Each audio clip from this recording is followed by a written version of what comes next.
Nah, setelah mereka sepakat bekerja sama, akhirnya mereka menyusun strategi agar bisa mengambil ramuan Tan yang terpenting bisa kabur dari pulau ini. Mei memberi informasi kalau Horai sangatlah luas. Pada awalnya, Horai dibangun untuk menyelesaikan penelitian keabadian dan menyambut kaisar pertama. Makanya, bangunannya itu dibuat sangat mewah, guys. Dan untuk keluar masuk pulau ini tidaklah mustahil. Namun pola ini sudah dijaga oleh para monster laut di sekitarnya. Monster itu bertujuan mencegah orang yang akan pergi dari pulau. Fuji membuat rencana mencari ramuan tanpa bertarung dengan Tencent, karena bertarung dengannya sangat tinggi resikonya. Setelah berhasil mengambil ramuan itu, rencananya mereka akan kabur dengan kapal yang ada di pintu air di bawah Horai. Dan para monster laut sudah dilatih tidak akan menyerang kapal yang berangkat dari pintu tersebut. Namun cairan Tan berada di laboratorium di dalam Horai. Dan akan sulit untuk mengambil ramuan tanpa ketahuan. Setelah itu, Sion menyarankan agar Gabimaru dan Yuzuriha melatih mereka semua dengan teknik menyelinap. Yang dimaksud Sion adalah teknik menyembunyikan energi Tao seperti yang dikuasai Yuzuriha. Singkat cerita, Yuzuriha mengajari mereka semua cara menyembunyikan Tao agar tidak dideteksi musuh, yaitu dengan mengencerkan energi Tao. Sedangkan si Gabimaru mengajari mereka teknik pembalik, yaitu menyerang dengan menggunakan Tao lawan. Bahkan dengan Tao itu sendiri dapat memperkuat tubuhnya, ya contohnya seperti ini. 首の骨を外して他の骨全部外して脱力戦争を止める。 Setelah latihan, si Sagiri tak menyangka kalau dirinya bisa bekerja sama satu tujuan dengan para kriminal dan berharap tidak ada korban jiwa lagi setelah ini. Pembagian tim pun akhirnya dimulai. Ternyata si Sagiri dan Sion mempunyai Tao atribut kayu, Gabimaru dan Gentet yaitu atribut api, Toma dan Yuzuriha air, Fuji logam, dan terakhir Mei beserta Nurugai beratribut tanah. Di sana Yuzuriha bertanya adakah yang tahu atribut para Tencent. Mei menjawab Jufa api, Tao Fa kayu, Zujin dan Ran air, Gui Fa logam, sedangkan Mudan dan Rin beratribut bumi. Sion memperingati temannya ketika bertemu atribut yang bertentangan, ia menyarankan untuk kabur karena kecil kemungkinan bisa mengalahkannya. Setelah itu, Sion membagi tim untuk mencuri ramuan dan mengamankan jalur pelarian. Untuk tim pencarian ramuan yaitu orang yang butuh kecepatan dan kemampuan menyelinap. Ya, siapa lagi kalau bukan duo ninja. Terlihat kalau si Yuzuriha tidak setuju karena di pikiran Yuzuriha ini hanya kabur dan kabur, guys. Si Gabimaru balik bertanya kepada Mei karena si Mei ini ikut dalam tim yang mengamankan jalur pelarian. Gabimaru bertanya apakah Mei ingin langsung keluar dari pulau ini begitu saja. Apakah tidak ada penyesalan setelahnya? Mei menjawab walaupun Rin jahat dan Guru Sufu tidak menghentikan kejahatan Rin, Mei ingin bertemu sekali saja dan bertanya kenapa mereka berubah. Karena dulu mereka merupakan orang yang sangat baik. Dan setelah itu Mei akan keluar dari pulau dan menjalani hidup yang normal. Mendengar perkataan Mei, si Gabimaru teringat perkataan istrinya yang mengajaknya hidup normal, damai, dan menjadi orang yang baik.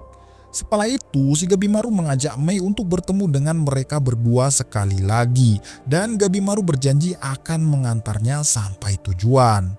Nah, setelah itu kita diperlihatkan para Tencent dan juga Chobe yang selesai melakukan ritual kenaikan. Nah, ritual kenaikan ini dilakukan setelah dosi atau orang luar yang diizinkan masuk ke dalam Horai. Terlihat di sana kalau Taufa ingin berkenalan dengan Chobe.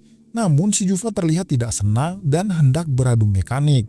Karena si Jufa sudah jengkel pada pertemuan mereka sebelumnya. Namun serangannya sangat mudah dihentikan Chobe karena Chobe sudah memahami cara kerja Tao. Setelah itu Rin menghentikan mereka berdua karena Chobe merupakan subjek penelitian dan sekaligus temannya. Setelah itu Rin mengajak Chobe ke laboratoriumnya dan di sana terlihat bunga yang sangat besar. Dan bunga tersebut bernama bunga pangu. Nah, bunga pangu ini berfungsi melipat gandakan Tao manusia yang diekstrak. Dan Rin sangat tertarik dengan Tao Chobe karena Taonya sangat langka. Singkat cerita, bergeraklah tim pencari ramuan yang terdiri dari Gabimaru, Sagiri, Yuzuriha, dan juga Mei. Nah, sebelum keberangkatan, Fuji menjelaskan kalau di kastil luar kita akan bertarung dengan Mudan. Sedangkan di kastil dalam, setiap kediaman dihuni beberapa Tensen sesuai dengan latihan mereka. Di Istana Bocujutsu merupakan tempat Jufa dan juga Taufa. Ia mencari keabadian melalui ngintip. Di Istana Taisoku merupakan tempat Zujin. Ia mencari keabadian melalui pernapasan. Istana Douyin merupakan tempat Ren. Ia mencari keabadian melalui latihan fisik. Istana Suitsu merupakan tempat Guifa. Ia mencari keabadian melalui mediasi. Istana Shuten merupakan tempat Mudan. Ia mencari keabadian melalui tau organ dari titik akupuntur. Dan mereka saling mengajari satu sama lain. Sedangkan ramuan Tan ada di Istana Rentan, yaitu Laboratorium Rin. Namun pada malam hari Rin tidak ada di sana karena bunga pangu lagi layu. Makanya Rin tidak bisa melakukan penelitian. Namun pada malam hari Rin ada di istana utama, yaitu istana milik Guru Sufu. Sebenarnya Thomas sudah memperingati mereka kalau kastil dapat berubah sesuai dengan keinginan Tencent. Namun karena si Gabimaru, Yuzuriha, Sagiri, dan Mei bisa melihat tahu, akhirnya mereka dipilih. Nah, di atas dinding si Mei dan Sagiri merasa jijik karena melihat kumpulan mayat di istana Rentan melalui penglihatan tahu. Namun si Gabimaru dan Yuzuriha selaku ninja sudah terbiasa dengan hal itu. Si Gabimaru menyangka kalau itu pasti istana Rentan, yaitu istana tempat cairan Tan berada. Singkat cerita, dihabisilah dosi penjaga oleh Gabimaru dan Yuzuriha. Sebelum masuk istana, Gabimaru tak merasakan adanya Tao Tencent. Namun setelah masuk, tiba-tiba muncullah Tao yang sangat besar. Dan ternyata itu adalah Ren. Salah penyebutan guys, ternyata yang benar adalah Ran. Ternyata si Ran juga bisa mengencerkan taunya hingga tak terdeteksi oleh si Gabimaru dan kawan-kawan. Para Tencent mengetahui kedatangan Mei dan temannya akibat informasi dari Chobe. Nah, saat si Chobe ini diamputasi organnya untuk dijadikan percobaan, ia memberitahu kepada para Tencent kalau sebentar lagi istana akan diserbu, dan ia mengetahui karena merasakan tahu adiknya. Nah, di sanalah si Rin menyuruh Tencent lain untuk standby menunggu kedatangan Gabimaru dan kawan-kawan. Namun si Chobe mempunyai syarat kepada para Tencent untuk tidak menyentuh adiknya. Ran menceritakan kalau tahu para penyusup akan dijadikan persembahan kepada Guru Sufu. Ya, siapa lagi kalau bukan Gabimaru dan kawan-kawan. Dan ternyata teman-teman Gabimaru yang lain juga bertemu dengan Tencent lain. Setelah rencana mereka diketahui oleh para Tencent, Gabimaru mengatakan kalau kita harus beralih ke rencana B, yaitu bertarung mati-matian. Karena satu-satunya jalan keluar adalah mengalahkan Tencent. Sebelum bertarung, Ran membocorkan informasi kalau ramuan Tan saat ini sudah sempurna dan tidak akan membuat manusia menjadi bunga lagi ketika meminumnya. Karena para Tencent sudah mengetahui metode pemurniannya melalui uji coba dengan Tao Chobe, dan sisanya hanya mengumpulkan jumlah tumbal yang banyak. Setelah itu, si Mei maju di hadapan Ran dan berpamitan kalau ia akan meninggalkan pulau ini. Sebelum pertarungan, Gabimaru mengingat perkataan Sion kalau si Gabimaru ini bertemu dengan Guifa yang taunya itu beratribut logam, bisa saja ia mudah mengalahkannya. Namun kalau bertemu dengan Ran yang beratribut air, maka ketika Gabimaru menyentuhnya, maka tahu api Gabimaru akan melemah. Meskipun menghancurkan tandengnya atau titik vitalnya, ia tak akan berdampak besar.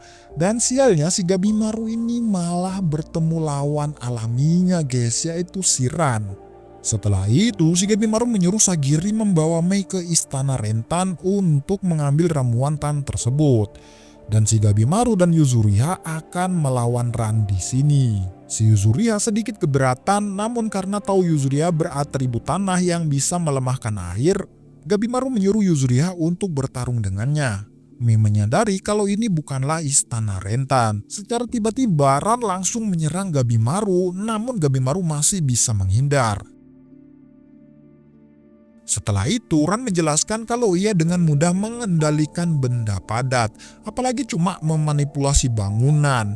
Dan ternyata ruangan ini adalah istana The Wind milik Ran sendiri. Si Ran dapat dengan mudah memanipulasi Tao dengan mengumpulkan Tao di suatu ruangan seolah-olah itu adalah Tao para mayat agar Gabimaru dan kawan-kawan menyangka kalau istana ini adalah istana Rentan.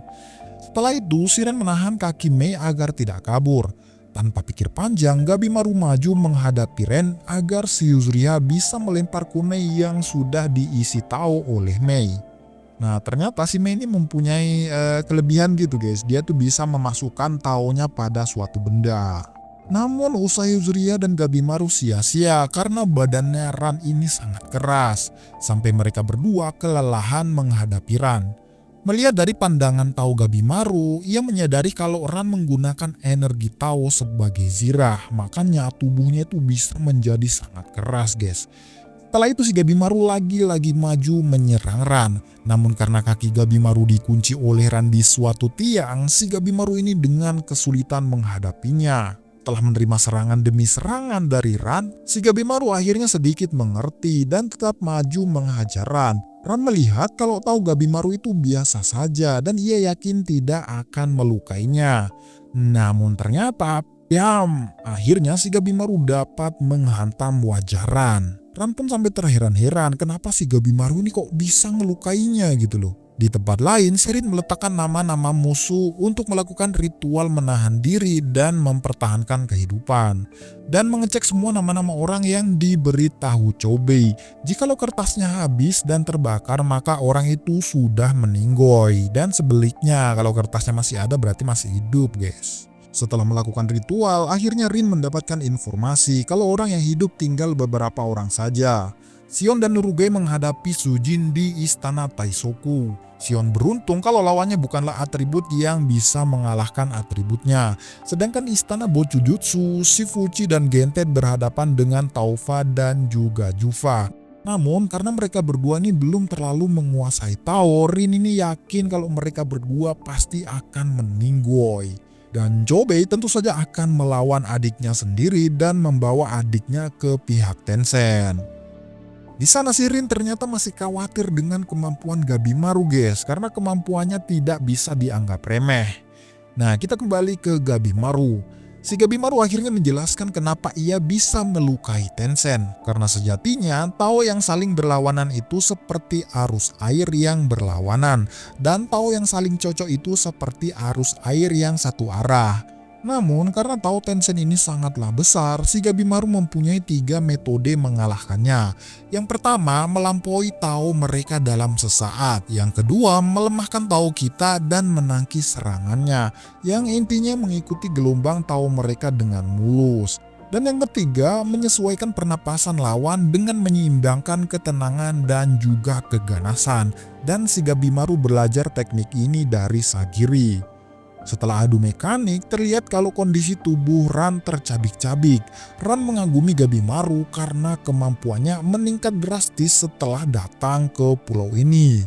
Setelah itu, si Mei ini dapat melepas kuncian di kakinya. Saat mereka hendak pergi ke istana Rentan, Ran berusaha menahan mereka berdua, namun dihentikan oleh Gabimaru. Saat si Ran ini melemahkan Taonya dan mengikuti teknik Gabimaru, muncullah Yuzuriha dan menyerang Ran hingga tubuhnya terbelah menjadi 2. Nah, karena si Ran ini tidak bisa mengalahkan mereka berdua dengan wujud biasanya, akhirnya ia mengeluarkan ultinya dan berubah menjadi Kishikai. Tempat lain, Rin pun mengetahui kalau Ran berubah menjadi Kishikai dan ini baru terjadi kali ini. Rin menganggap kalau manusia-manusia yang datang ke pulau ini benar-benar sangat istimewa. Setelah perubahan terjadi, si Gabimaru sengaja menerima serangan dari Ran untuk mengetahui jenis Tao pada mode Kishikai ini. Si Gabimaru sampai terlempar ke luar ruangan karena kebrutalan serangan Ran. Bahkan Sagiri pun cedera parah karena perutnya telah tertusuk oleh serpihan bangunan. Sagiri dan Mei yang sedang menuju istana Rentan pun mendengar pertarungan Gabimaru dan Ran yang sangat ganas. Si Gabimaru pun diajar habis-habisan sampai tidak bisa berkutik. Gabimaru tak menyangka kalau Kishikai Ran lebih barbar dibandingkan Kishikai Zujin dan juga Mudan. Saat si Ran mendekati Yuzuriha, si Gabimaru tetap mengalihkan perhatian Ran agar Yuzuriha selamat. Di sana, si Yuzuria terharu melihat kebaikan Gabimaru. Tanpa pikir panjang, Yuzuria menarik Gabimaru dengan talinya dan berusaha kabur. Namun karena si Ran lebih cepat berlarinya, akhirnya mereka terkejar. Dan Ran langsung menghantam mereka berdua. Dan ternyata si Gabimaru tetap melindungi Yuzuria dengan sekuat tenaga, guys. Namun karena si Ran ini melihat Gabimaru terlalu gigih dan sulit dibawa hidup-hidup, akhirnya ia menusuk dada Gabimaru dengan tangannya. Dan alhasil si Gabimaru tak bergerak sama sekali. Oke, kalau gitu guys, sekian dulu episode kali ini ya. Semoga kalian terhibur dan sampai jumpa di episode selanjutnya.